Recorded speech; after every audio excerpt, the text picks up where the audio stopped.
वालेकुम ख़वातीन हज़रात, कैसे हैं आप सब लोग। उम्मीद है खैरियत से होंगे। जी हाँ, माहनामा आप करी जो जिन्नातों की दुनिया और इंसानों की जिस्मानी बीमारियों, जहनी उलझनों और मसाइल का हल है। कबाड़ से ख़रीदी सुनहरी चीज़ ने ज़िंदगी बर्बाद कर दी। आज मैं आपको एक ऐसा वाक़या सुनाने जा रहा हूँ जो शायद आपको मेरे मौजू से मुतालिक सोचने पर मजबूर कर दे और आइंदा के लिए सबक भी दे जाए।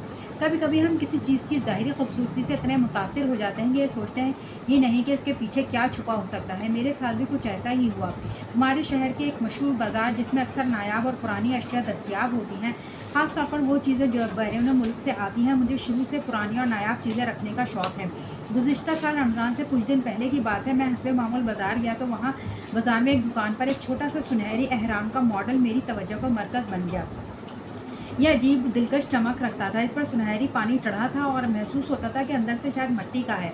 मैं वैसे भी इस तरह की पुरासरा अशिया का शैदाई था। अहराम के बारे में सुन रखा था कि इनके अंदर अनोखे तिलिस्मात और राज होते हैं। अहराम का मॉडल काफ़ी पुराना था। इसमें अजीब कशिश सी थी महसूस हो रही थी। दिल में ख्याल आया क्यों ना इसे घर की जीनत बनाया जाए।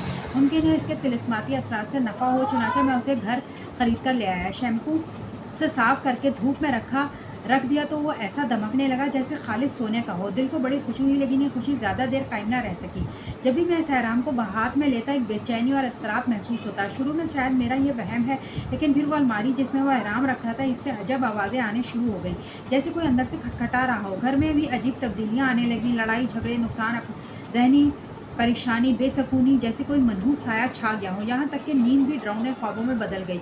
मैंने फैसला किया कि इस अहराम को ख़त्म कर देना चाहिए। हथौड़े से टुकड़े टुकड़े कर दिया। इन टुकड़ों को शॉपर में डालकर शहर से दूर मुख्तलिफ जगहों पर फेंक आया। लेकिन कहानी यहाँ ख़त्म नहीं हुई। रमज़ान आया और ये मेरी ज़िंदगी का पहला रमज़ान था जिसमें मैं पूरी तरावी ना पढ़ सका। वज़ू बार बार टूट जाता, कभी 8 कभी 4 रकातें पढ़कर वापस आ जाता।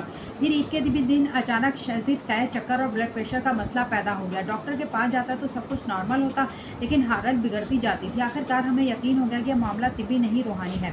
अबू मुझे एक दरवेश सिफत इमाम मस्जिद के पास ले गए। इन्होंने दम किया तो कुछ अफाका हुआ। बताया गया कि सख्त काले जादू और शैतानी असरात हैं। तहकीक करने पर मालूम हुआ कि ऐसी चीज़ों को अक्सर लोग जादू वगैरह करने के लिए भी इस्तेमाल करते हैं। मैं जो अहराम लेकर आया था इसमें भी यही मसला था। मैंने आयतुल कुर्सी, चारों कुल और या हफीज़ु या सलामों का विद करके खुद पर दम करना शुरू किया। बेरी के पत्तों से गुस्ल करता रहा जिससे हालत बेहतर हुई, लेकिन मुकम्मल शिफा अभी भी मिल ना सकी। अब कभी कभी सर चकराना शुरू कर देता है। अचानक सर्दी या गर्मी का गैर मामूली एहसास होता है।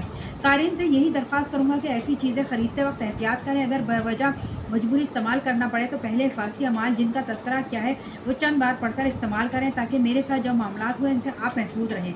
अल्लाह ताला हम सब का हामी और नासिर हो, आमीन। तो ख़वातीनो हज़रात, आज के लिए इतना ही। मिलते हैं अगली वीडियो में। अल्लाह।